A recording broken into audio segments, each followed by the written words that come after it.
Great. And then, yeah, we wanted to do a high tea event, and I just wanted to give you a bit of background on this because I don't know if you guys, some of you may well know this, but afternoon tea was something that was very much for the wealthy in the UK. And it was something that was the bridge between lunch and dinner for people that had the time to take a leisurely afternoon tea. But high tea was a traditional main staple of workers that would come home from a long day at the factory and then would need to eat. So they had a high tea. And that still continues today. It's why in some areas of the country, where I'm sure some of you are, we still call it tea rather than dinner. So welcome to this high tea event. That's me done for the evening. I'm going to pass you over to our wonderful CEO, Eleanor Harrison, who's going to be having a really exciting conversation with our incredibly special guest this evening. So over to you, Eleanor. Thank you, Sarah, and really lovely to be with all of you today. And I'm conscious that having only started at Fairtrade in a paid capacity in March, I haven't had the opportunity to meet many of you yet. So really delighted to be here and to be having a conversation with Nancy today. It would be remiss before we kick off the conversation not to say thank you for being part of our movement and giving your time, talent and passion to create a fairer trading system. It is really clear to me. I've been a Fairtrade supporter for many, many years, but I really see in our movement that you're helping us build meaningful community action that improves incomes and wages for farmers and workers. And you're really making my job easier and my fantastic team in helping increase market access for farmers and workers for fair trade products. And really, we're having this high tea today, and I really believe that together we can deliver more market access for tea and for fair trade tea and shape a better tea industry. So today, Nancy and I have actually been at a Fairtrade convened tea industry event. So for the first time in many years, Fairtrade brought together tea traders, tea retailers, tea businesses, and kind of other civil society leaders to talk about the state of the tea sector and the changes that we need to do together to create tea transformation. And I really think there were some positive shoots of progress in the step change that we need to make. But I wanted you to know, and Sarah might have shared this through other kind of communications, but the work that you're doing kind of on the ground in your communities is really making a noticeable impact. So more than 90% of MPs in Westminster have heard about the Brew It Fair campaign, and that is down to you. And we are having really warm discussions with the Department for Business and Trade about their responsible business conduct review and about human rights and environmental due diligence legislation. So that is down to you. So I just wanted to say thank you, and it is really working, and we are getting that cut through both with business and with government. But on that, I'll move over to our conversation with Nancy. So by a twist of fate, Nancy and I actually met in Kenya a few weeks ago when I was there at Fairtrade Africa's 20th birthday celebrations and to speak on a panel and do some other work. And Nancy ended up giving me a tour of a different tea factory to the one she works at. And she only mentioned towards the end of a very informative tour that she was actually hoping to join us for Fairtrade Fortnight. So I'm really thankful for that. And we spent time at some tea farms near where I lived for many years. I used to live in Thika in Kenya, and just a couple of hours north is Githaiga in Nyeri, where we were. So I'd love it, Nancy, if you could share with our fantastic friends today a bit about you and your kind of life and work from a tea perspective. Thank you, Elena. Good evening, everybody.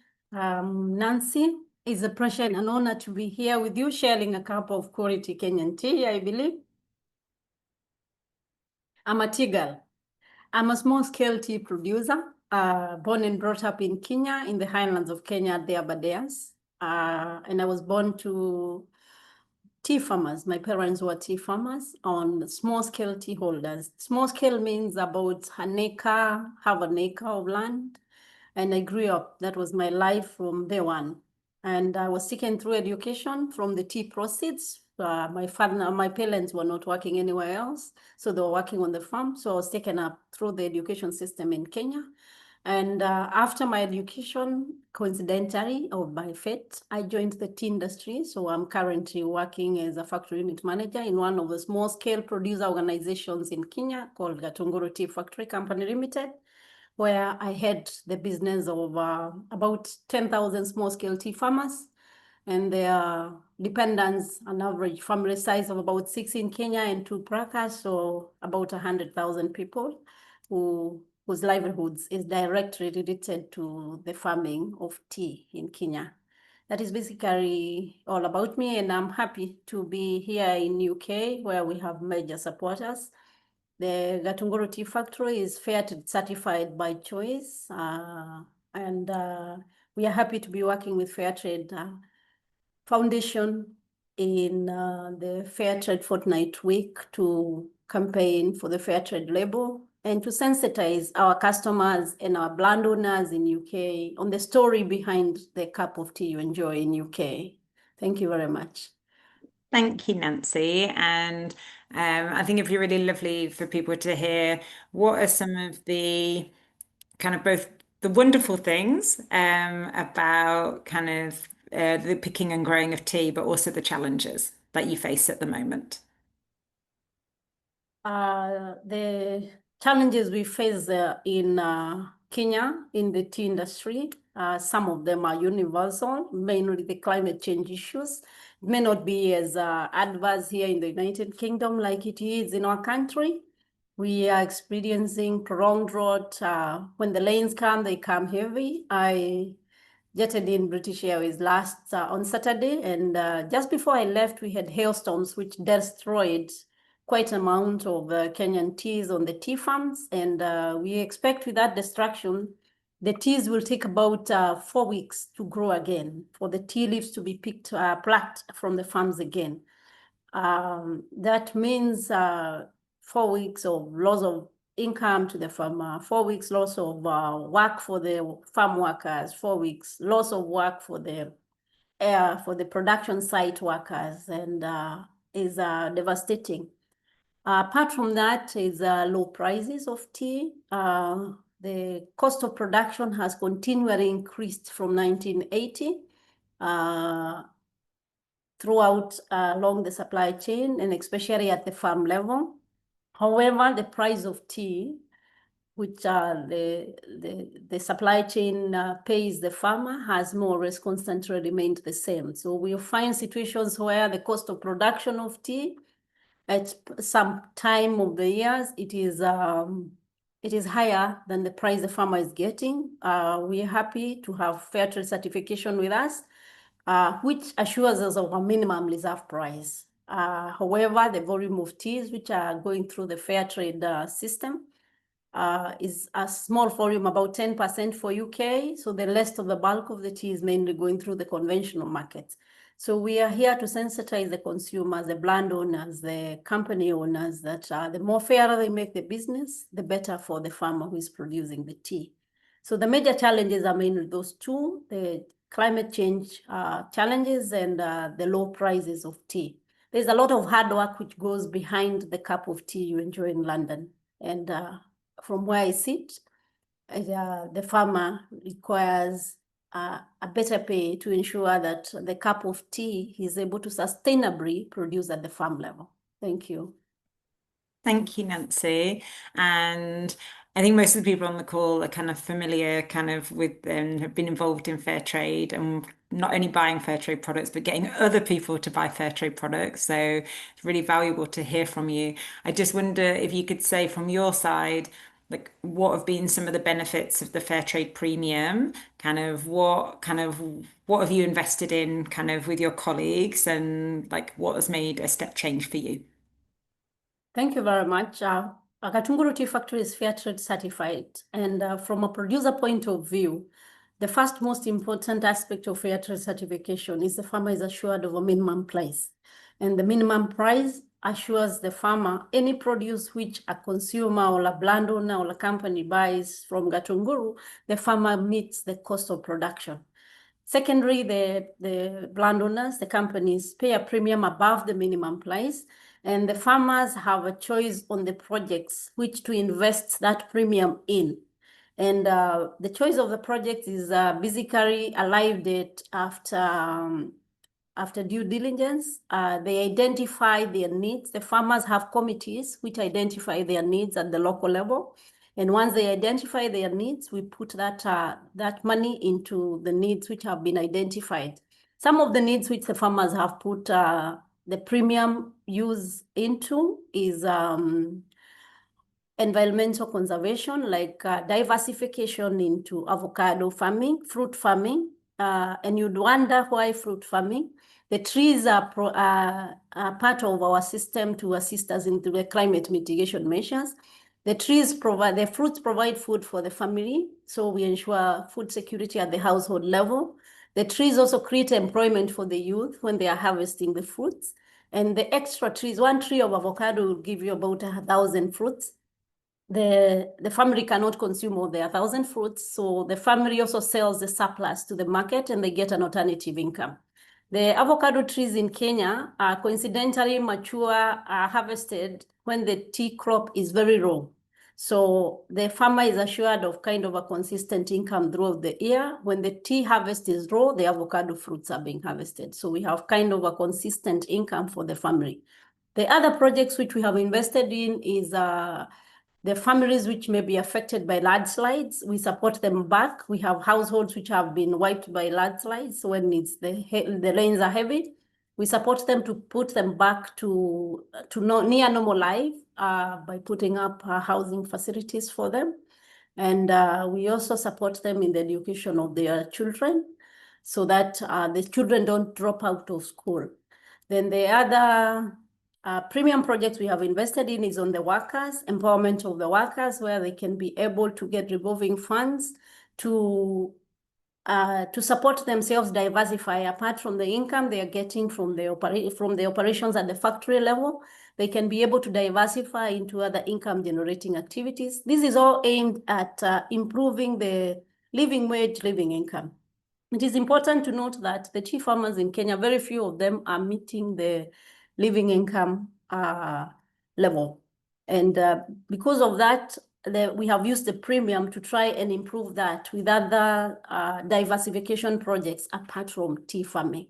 Thank you. Thank you, Nancy. And obviously one of the reasons for this campaign, kind of, and all your good work on it, is because we know we have to tackle that living income gap. And we have to make sure that people are not working in tea and being forced further into poverty, especially because at present there is been an oversupply of tea, which is putting further pressure on prices. You alluded to just before kind of how diversifying into avocados helps kind of with the low season of tea. And I just wondered if you'd tell people a little bit more about kind of like how the tea kind of growing and picking process works. I told Nancy earlier this week that I used to, in my youth, please don't hold this against me, but I used to think that pineapples grew on trees because some of you will remember there used to be a Del Monte advert where the man picks the pineapple from the tree. So before I moved to Kenya, I thought that pineapples grew on trees. I was swiftly educated, living not far from a pineapple plantation, that wasn't the case.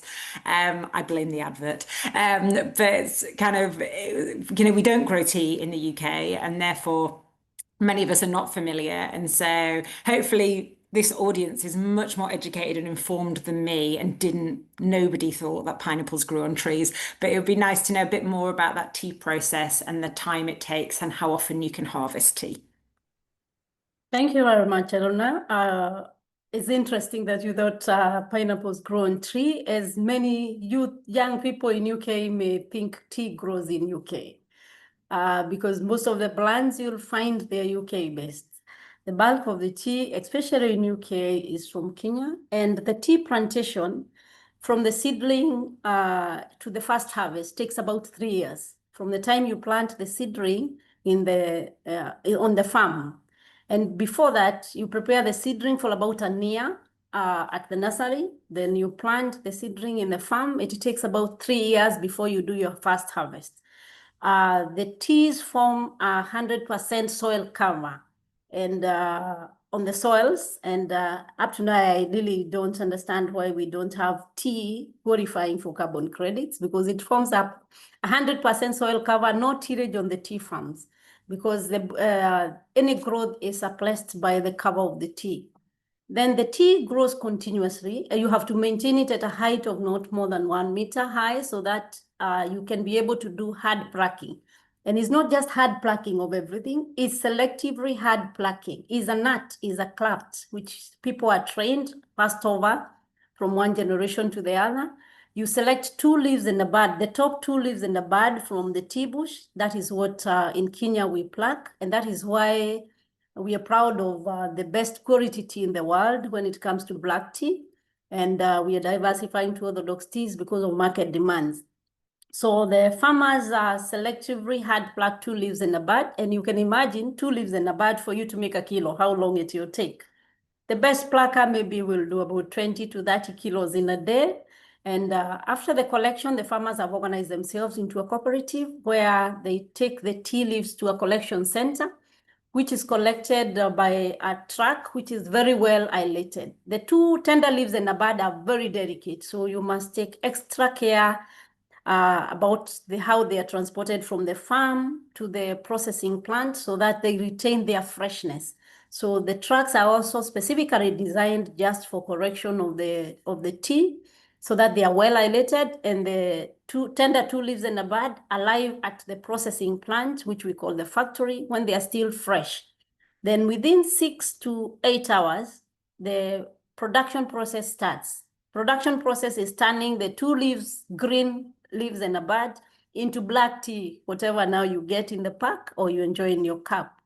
So the process of turning the 2 leaves in the bud involves about 5 stages. We first reduce the moisture content in a controlled environment. And it is important to note that the tea processing is a natural process and has no additives. And it's also important to note that at the farm level in Kenya, the tea is not sprayed because the tea bushes are not affected by pesticides. So we don't spray anything on the tea.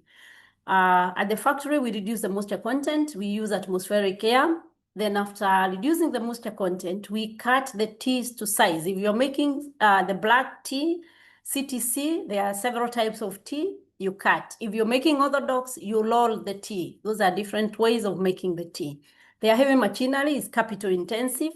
And then after the cutting or rolling, you take the tea through a process we call oxidation. Oxidation, in other terms, they call it fermentation, which is time-controlled, temperature-controlled, and you have to ensure that you make the mouthfeel, which you normally get into the cup of tea at that stage. After that stage of oxidation, we want to stop further oxidation so that the tea does not become moldy, and that's why that process is time-sensitive. So after oxidation, we dry the tea. We use hot air, still atmospheric air, to dry the tea so that we fix the good qualities of tea and we prolong the shelf life for that tea to be able to go around the world when it is still fresh. After the stage in drying, that tea is ready for consumption. But different markets have different taste preferences. So we grade the tea according to density, the particle density. If it's like the British culture is mainly the first 3 types of grades. That is what mainly goes to the English breakfast. And that is what is taken to the destination market depending on the taste preference. So after grading, we pack bulk. Packing bulk means we are packing in a sack of about 68 kilos, not more than 70, because it is dependent also on the international labor laws on how heavy a weight anybody is allowed to lift in the world. We comply with that. So we pack in bulk, and then after packing in bulk, we containerize the tea and take it to an auction in Kenya, the second largest auction in the world, which is Mombasa auction, where most of the teas are sold through. However, we have some direct tea buyers who give us forward contracts at the factory level. So we pack the tea specifically for those specific tea buyers, and we deal with them direct. The rest of the tea is sold in the auction and is distributed across the world. Note the tea processing meets food safety standard, ISO 22000. so that the tea is fit for human consumption across the world. Apart from that, for Gatunguru Tea Factory, we are Fairtrade certified, so we ensure fairness across the whole chain, from the farmer, the worker, and we leave it at the market, at the auction stage, where now the trader, the brokers, the buyers take the tea and distribute it across the world. Thank you. I hope that services for now. No, that was really great, Nancy. And obviously, we won't pick on random people in the audience to give us a detailed analysis back to test they were listening. But I think it just shows like the technical skill that goes into like growing and picking tea. And I think we all recognize that the value of coffee has gone up, which is great, kind of, although we still don't see enough of the value of coffee getting back to the farmer and worker, but the same kind of, technical skill is involved in growing tea, and yet the value of tea hasn't increased for 30 years, as you talked about at the beginning, and that is an incredible challenge.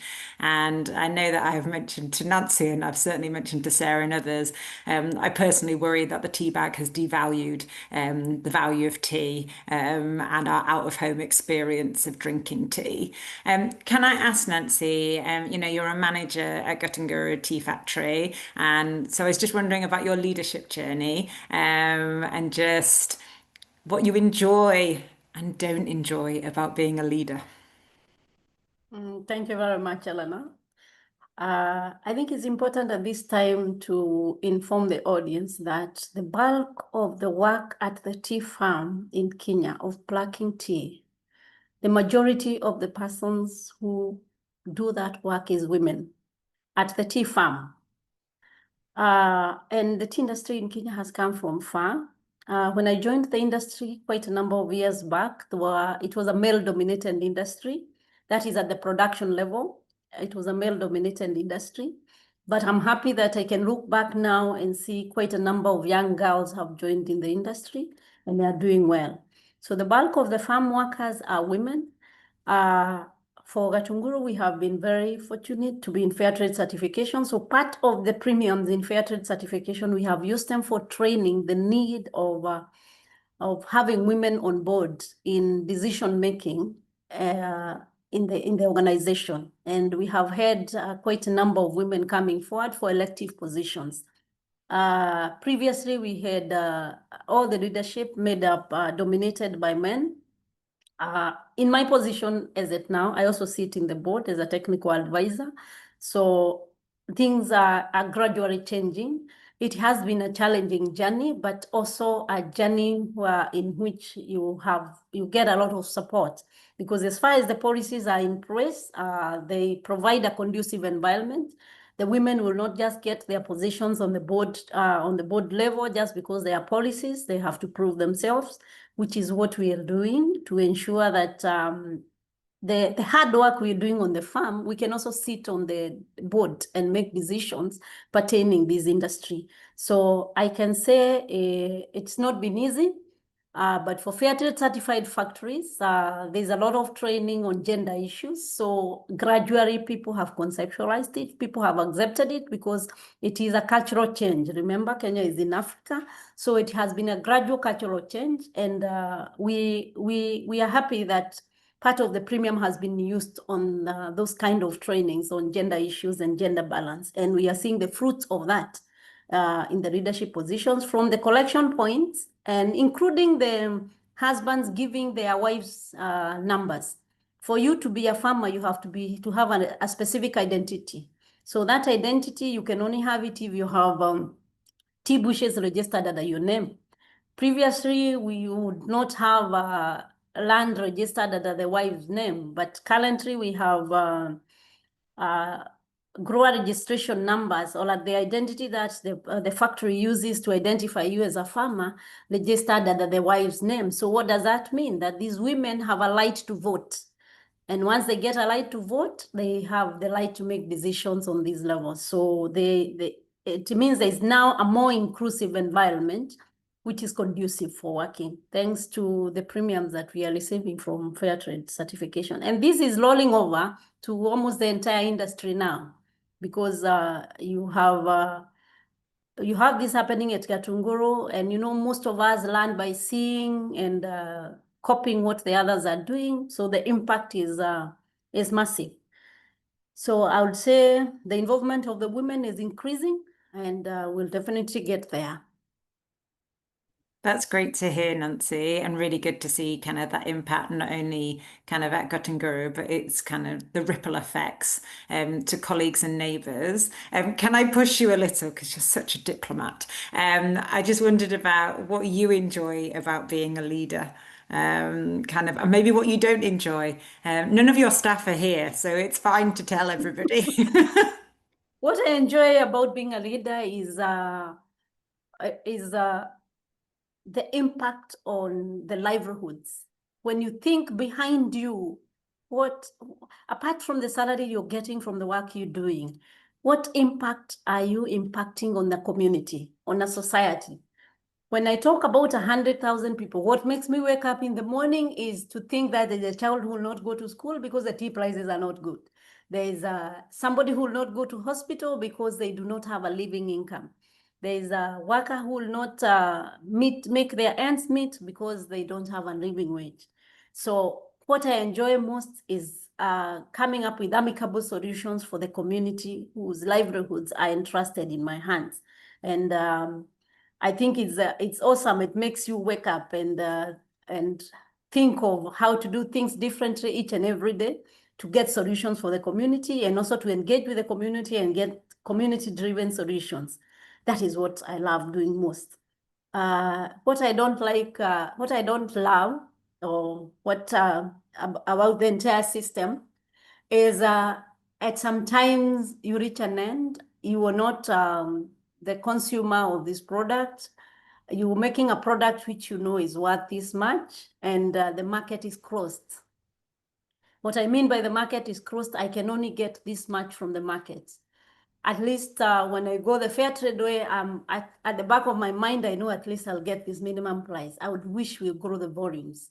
I would wish the rest of the brand owners, company owners, would jump on the responsible business conduct systems where their brands tell a story behind the lives they are impacting, and the hard work is compensated. So that is what makes me not very happy, because I'm making a product which I don't know at the end of the journey. Will the farmer who is behind this hard work, will they get a living out of this hard work they have done? Thank you. Yeah, no, I think the situation is very challenging, and that's obviously kind of why we're delighted that you're here and really helping us to push forward with our Brew It Fair campaign. You talked earlier, Nancy, about how kind of most tea is sold at auction in Kenya, and obviously that creates incredible challenges because of the power differentials, like for a few big buyers.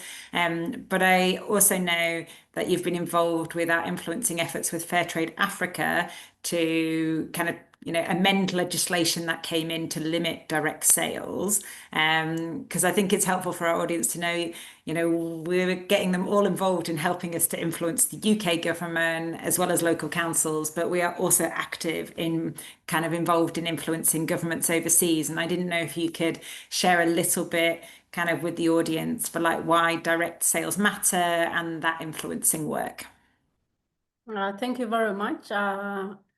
Back in Kenya, we had a situation where we had, as I had mentioned there earlier, we have some buyers who directly contact us for specific orders.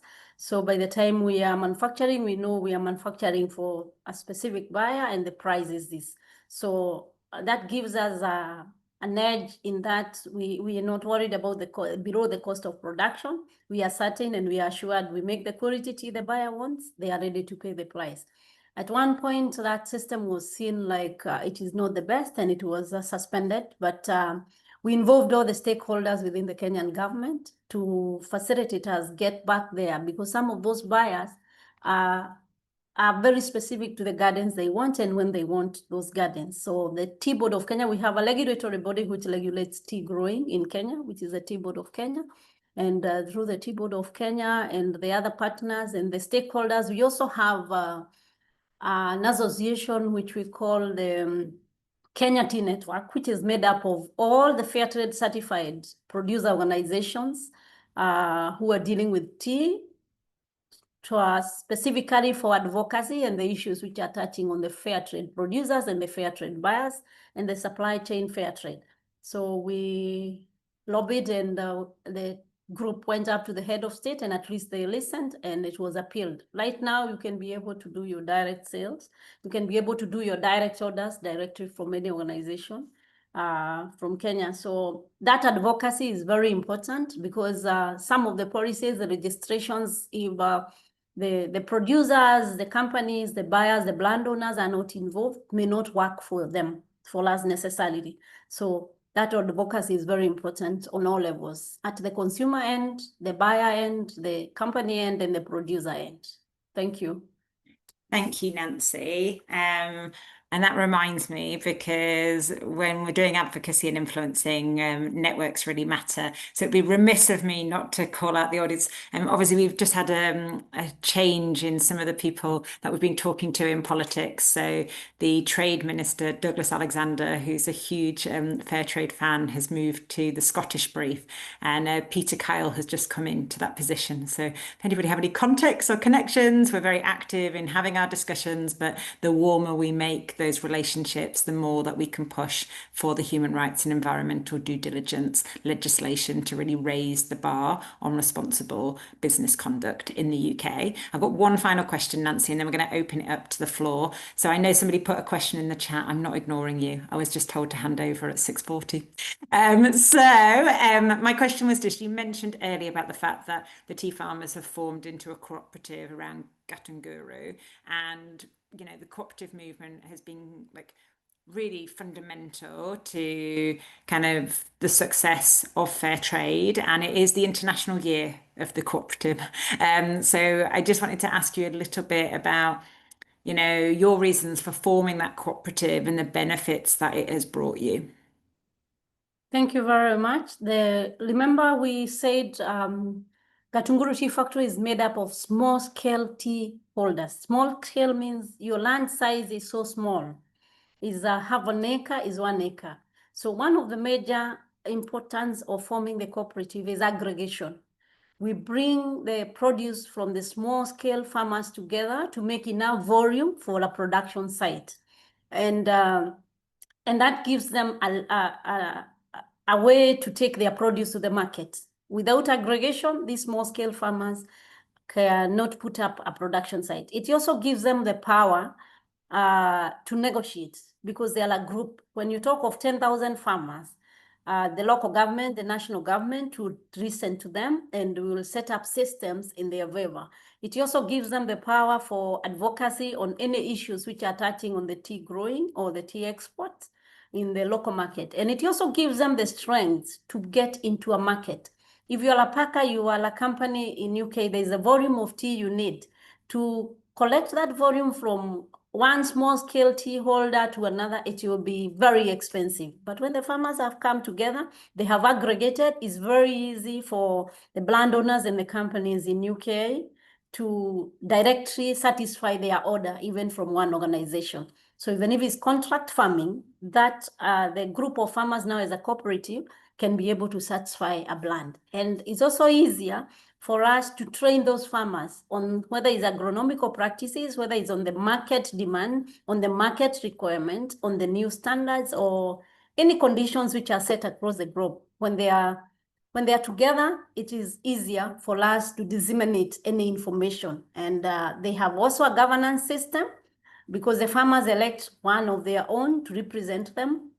We break down the cooperative into smaller areas, and the smaller areas, they elect one of their own to represent them in a board, which is a policy-making body, so they govern themselves.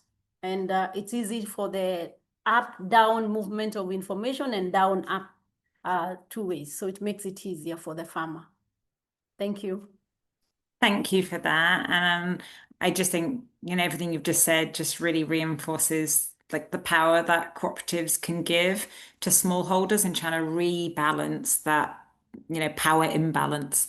That's a sentence I didn't think of before I said it, but kind of really looking, we know that the power equation in global trade doesn't work. And so kind of bringing people together through cooperatives gives that better negotiating power and that better access to services. And we really have to lean into that as we see kind of further power battles happening in our trade system at the moment. I have beautifully brought us, I hope you've noticed, Sarah, to 6:39. So I'm going to hand over to Sarah now, who's going to open this up to your questions. And so if there's anything you want Nancy to answer, or if you have a burning question for me, feel free. Sarah. Wow, incredible timing. Thank you so much. And that was such a fascinating talk. It was just so interesting to hear you chatting to each other. We have a bit of I think there's something going on with the chat, Elena, because we can't actually see the questions at the moment. So if people have been popping questions in the chat, we're just working out how we can see them, because I think, Eleanor, at the moment, it's possibly only you that can see them. So I'm going to start with a couple that were pre-submitted while we work out how we can see your questions. So if you have questions you want to ask, please do pop them in the chat and just make sure that you're setting your question to visible to everybody so that we can see them and then I can ask them on your behalf. But we did, when people registered for this event, Nancy and Eleanor, we did ask people if they had any questions that they wanted to ask ahead of the event. And so Nancy, this is a really nice first question that I'm going to start with for you. Someone who hasn't given their location actually asked, what's your favourite type of tea and how do you take it? Thank you, Sarah. My favorite type of tea is black tea, CTC or orthodox. What we call true tea in Kenya. True tea is tea without milk and sugar. Occasionally, when I go for the traditional ceremonies with the community, we take tea with milk, the English breakfasts. But based on the kind of work I'm doing on a day-to-day basis, I want to get the true taste of tea without anything else, so that by the time it's leaving the production site, I know it is good for anybody, whether they're going to use it for English breakfast, that is a tea with milk, or plain. So I love it black, true, without sugar. Amazing. That is so good. I'm going to ask the same question to Eleanor now, because I want to know how Eleanor takes her tea as well. I'm laughing, everybody, because when I joined Fairtrade, they told me we are fully invested in tea transformation and we are leading this work for the whole Fairtrade system. I had a moment of panic because I'm not really a great lover of English tea. I'm actually a huge fan of an African chai. So I'm just unlike Nancy. I love a milky Kenyan tea and I love a masala tea. But we have a fantastic Fairtrade Foundation board member called Titus Pinto, who has worked in tea estates for kind of many, many years. And so he recently took me through a very detailed tea tasting experience and has been pushing me to brew my tea for long enough, because he said that I was too rushed and therefore I wasn't getting any quality from my tea. And so at the moment, I'm enjoying a Darjeeling tea and I'm brewing it for 6 minutes, everybody. Wow, that is very precise. I was not expecting quite such a precise answer. I feel like if you tell people you take sugar in your tea here now, you're frowned upon, because I actually do. So I take 1 sugar and milk in my tea, and I like it the colour of He-Man. For those of you who know who He-Man is, that's the colour of tea I like. So, okay, I'm going to move us on to another question now. Nancy, question from somebody in Telford. Can your tea be bought in the UK?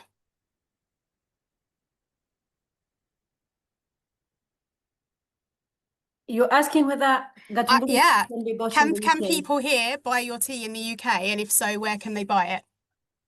Thank you very much. We have a lot of brand owners and companies who are doing Gatumburu tea. I may not want to mention the brands, but quite a number of brands which I think they're even online. They have Gatumburu tea, but the major brands in the UK have Gatumburu tea. We have a list of customers. I hold the naming. Amazing. And we can check that for you. So when we send out our post event, we'll let you know exactly where you can buy Nancy's tea in the UK, because it is definitely available to buy here. So that's great. Nancy, I feel like we maybe touched on this a little bit, but quite a few people asked this question. I know you spoke very passionately about it earlier today as well, on a panel that you were on. Somebody from Watford has asked, how is climate change affecting tea harvests in Kenya, and how are you adapting to it? Thank you very much. As I said earlier, climate change is real, and we thought is an agenda of 2050. From some research, temperatures were to have raised by two degrees by 2050, and the tea production in Kenya, that's according to research, was to drop by 25%. From the garden I come from, last financial year, which ended in June 2025, our green leaf intake reduced by 24%. 24% drop in crop is not a mere feat, and it's within a year. And the larger percent of it we associated to climate change because we had prolonged droughts. Just before I jetted into the country, into UK, we had hailstorms. Hailstorms are not a common occurrence in Kenya. And when the hailstorms come, we lose crop for about 4 months. And they affected more or less, in some west of the Rift Valley, they affected over a quarter of the tea plantations in some areas. Last year, we had prolonged heavy rain, actually not prolonged, heavy rains, which led to landslides. Now, the second question he asked is, how are we mitigating? One of the ways in which we're training the farmers to mitigate is planting trees. And as I alluded earlier, we have gone into a diversification project using Fairtrade premiums on planting avocado trees. And I said why avocado is because the farmer will not be in a hurry to cut the avocado tree because they are getting an income from that tree continuously. But when you tell them to plant exotic trees, indigenous trees, the only way the farmer can get an economic value of the trees to cut it off. So we are looking at the trees which the farmer gets an economic value of it without cutting, because the land sizes are small. So we may not do plantations. Of course, we have the gazetted forests which are protected, but the landslides mainly occur within the farming areas. Then the other way we are mitigating against the climate change is adaptation, because we really have to adapt to this climate change. So we have partnered, the government has released, we have a tea research arm, which has released varieties of tea which are a bit resistant to drought. Unfortunately, when you plant tea, as I started earlier, it takes 3 years to mature. So farmers are not willing to forgo an income today for them to get a climate adaptive tea variety in 3 years. You can imagine today you tell a farmer to uproot tea, and that's their lifeline. And they need to feed their family, take their kids to school today, and meet their health needs. For them to replace it with an improved variety, and for the 3 years, they have no income. So it's something which we are going through very cautiously, because it requires either some subsidies to subsidize the farmer's income, for them eventually to adopt to the drought-resistant varieties. So those are some of the ways in which we are mitigating. So there is a process of moribund bush replacement. Moribund means bushes which are no longer productive because of either drought or something else. And you replace them with now new varieties which have been researched, which are better for the farmers. But the process will be slow, because unless the farmers are subsidized, no farmer will uproot tea and wait to harvest better in 3 years. Thank you. We also have, sorry if I may comment, we also have a lot of sensitization trainings, because for people to adapt to climate change, it will be kind of a 360 cultural adaptation. We have never been trained in school about climate change. Some of us are hearing climate change when we are mature and working. And it's a high time that the business, the partners across, and the government sit around the table and get amicable solutions which can be institutionalized, such that if you're a business owner doing business, do it ethically, and take into consideration the climate change issues in your business. I know even companies previously have not been having climate change budgets. It's a high time that we have climate finance, because even if it affects the producer at the farm level, it will definitely affect the consumer in London. Thank you very much. No, it's really interesting, Nancy, and I'm conscious there's quite a few questions in the chat. So I'm going to quickly answer a question that came in for you, Eleanor, because I think it jumps off really nicely from the point that Nancy just made at the end there. So, sorry, excuse me. The question that came in, I'm just looking if I've got a location. No, I haven't. How can governments, consumers, and other stakeholders support the Brew It Fair campaign? Oh, thank you. That wasn't the question that I saw, but very good question. So how can consumers, businesses and government support the Brew It Fair campaign? I think you know this one, like from a consumer perspective, one, like buy fair trade tea, and kind of as fair trade advocates, like thank the shop that you bought it in and the staff that you were able to buy fair trade tea. And if you go somewhere where you couldn't buy fair trade tea, asking them nicely, I really wanted to buy some fair trade tea, or emailing if you've done it online, really helps, because this data really is tracked. And actually, with AI chatbots, instead of humans, they aggregate the emails. And so the more people mention fair trade, the more that it gets to the marketing teams. And I think talking to your friends and your colleagues, but I really do encourage people to celebrate when you see fair trade products, because it makes people feel good. And actually feeling good, particularly in our current environment, should not be underestimated. We're all in this because we care about hopeful acts and small acts making a bigger change. From a business perspective, and the reason why I thought Sarah was going to ask me a question about Yorkshire tea, because I saw it in the chat, and I was talking to Taylors of Harrogate, who own Yorkshire tea, on Tuesday, because I mean, you could answer that one as well, because I feel well, like no, it's I mean, all sort of when I one, talk, but yeah. when I say about businesses, so we are obviously calling on businesses to convert to fair trade.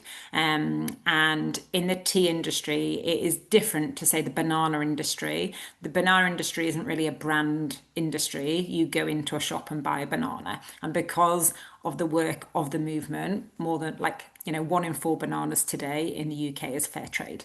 Obviously, I've set my team a target of 1/3 of bananas being fair trade going forward, because you have to grow that market share. But in tea, Yorkshire tea has 42%. I learned this on Tuesday. 42% of all black tea, sold in the UK. And so I think I would really, and we are proactively working with tailors to see, is there a way that we could get them to be fair trade? And so it is really a brand game. Tetley's and Taylors of Harrogate and Twinings kind of the dominant players, and then Lipton's is your global player.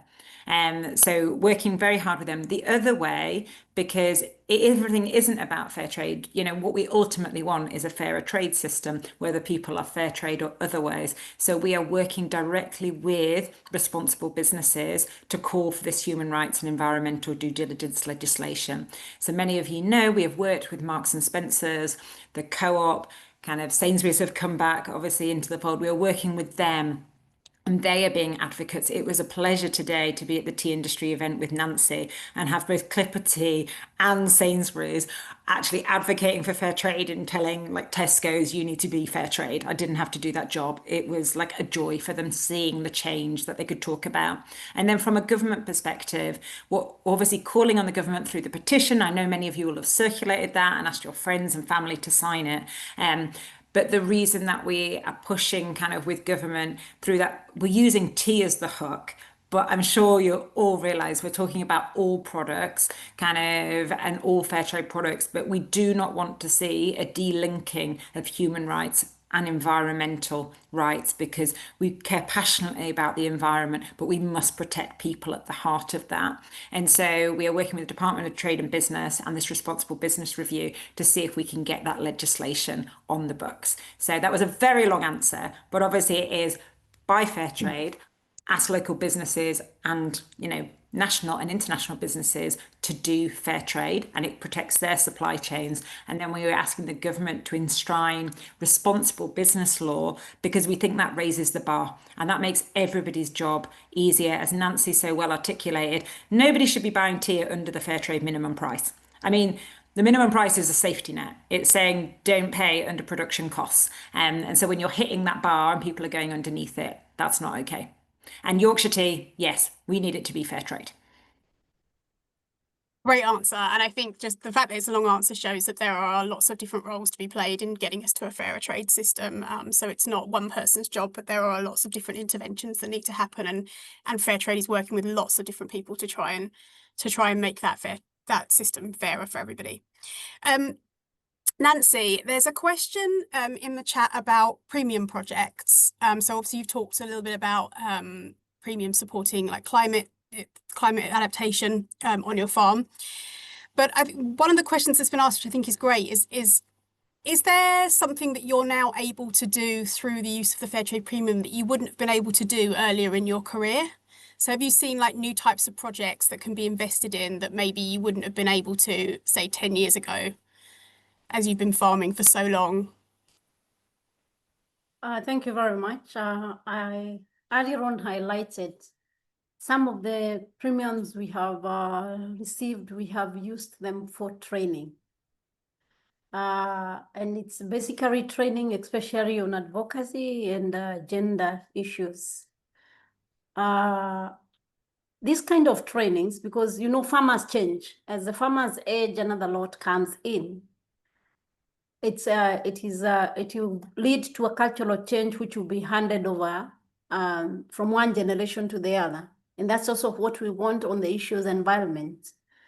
It's very difficult to tell a farmer, don't feed your family, plant a tree. So the premium projects now, we have the seedlings raised in the factory, and now that project can sustain itself. So if it can sustain itself, it means now that project will not drain the farmers again. So the income of the farmer will be left intact. So there are quite a number of projects which, without the premium, we would have maybe taken longer to take them as a priority, because the major priority is the income to the farmer, the livelihoods and the living wage. So some of those projects will not have been realized. Yeah. Yeah, that is great. We are running close to time, so I'm sorry that there's a few questions we won't get to in the chat. I'm going to just end with two final questions, Nancy, because I think one will be relatively quick to ask. There is a question about whether you sell your tea in Africa and how much of your tea you sell. So could you just talk briefly about, do you sell your tea locally in Africa, and is a lot of it sold to the local market? Thank you. The local market, we sell tea to the local market also, especially the community which consumes our tea. The farmers, of course, have to consume their own products. And the local market, we have also developed the new products development using fair trade premiums for the local market. And the local market basically absorbed in Kenya absorbs around 5% of the Kenyan production. And our percentage for local consumption is growing as Gatunguru. We are now targeting 10% for the local market. Is not a very high GDP per capita consumption of tea, but because of the way we are cultured, most of the Kenyans, they take English breakfast, that is tea with milk. We are an agricultural country, so it's milk and tea and water and tea. So we are growing our local consumption, and also across Africa, we have major countries which are consuming the tea. And also maybe to note at this point, we have had a lot of government support also for the local market, because as at the moment, the tax on tea for the local market has been waived by the government, courtesy of the advocacy I talked about earlier, and the interventions by the stakeholders in the Kenya Tea Network system. From 1st of July this year, the tax has been waived by the Kenyan government for the local consumption of tea. So that is a plus for us. And those are the issues I'm saying. We may use premiums for those kind of advocacy, but the impacts are long-term. So yes, we sell to the local market. Tea is not only for export, we sell to anybody in the local market and within the African continent. Egypt is a major importer of the Kenyan tea. Amazing. Really interesting. And I think, you know, we talk a lot about Fairtrade, about the kind of trade model that we operate in and this kind of reliance on northern markets purchasing tea, and how as Fairtrade we can move to support more south to south trade as well. So really interesting to hear about your local trade practices as well. I'm going to finish with one final question because we're almost at the end of time. And so I've saved this one to last, Nancy. Question in the chat from Jean Tallis. What is your vision for the tea industry in the future? If you could sum it up in sort of 30 seconds, what's your vision for your industry in the future? Thank you very much. My vision for the tea industry in the future is a sustainable, responsible business supply chain where the consumer in Britain or whatever part of the world gives a price and understands the story behind the product they are consuming. Because the tea beverage is here to stay with us now and into the future. The more sustainable we make it, all of us, the better for all of us. Thank you. Amazing. What an amazing message to end on. So I think we all have a role to play, and creating agricultural supply chains that are healthy and sustainable for everyone impacts all of us, not just the people at the end of the supply chain like Nancy. So we're at time, bang on 7 o'clock. So with that, I'm going to say thank you so much to both of our speakers. A wonderful hosting of the conversation, Eleanor. And wonderful to have you here with our campaigners after almost 6 months in the role, and reflecting on your time at Fairtrade. And thank you, Nancy, so much for being here in the UK for Fairtrade Fortnight, for all of your incredible insights, and for the incredible job you're doing keeping tea on our shelves so that we can all wake up every morning and have a nice hot cuppa before we head off to our jobs, or look after our grandchildren, or whatever it is that we're doing with our day. So thank you for everything you do for us as consumers in the UK as well. And with that, I'm going to close this session. We have recorded it, so we will send it around if you want to watch anything back. And thank you so much for being here with us this evening. We've really appreciated you joining us for this event, and happy Fairtrade Fortnight to you all. Happy Fairtrade Fortnight. Happy Cheers, Fairtrade Nancy. Fortnight. Cheers, guys. Cheers. Have a good evening.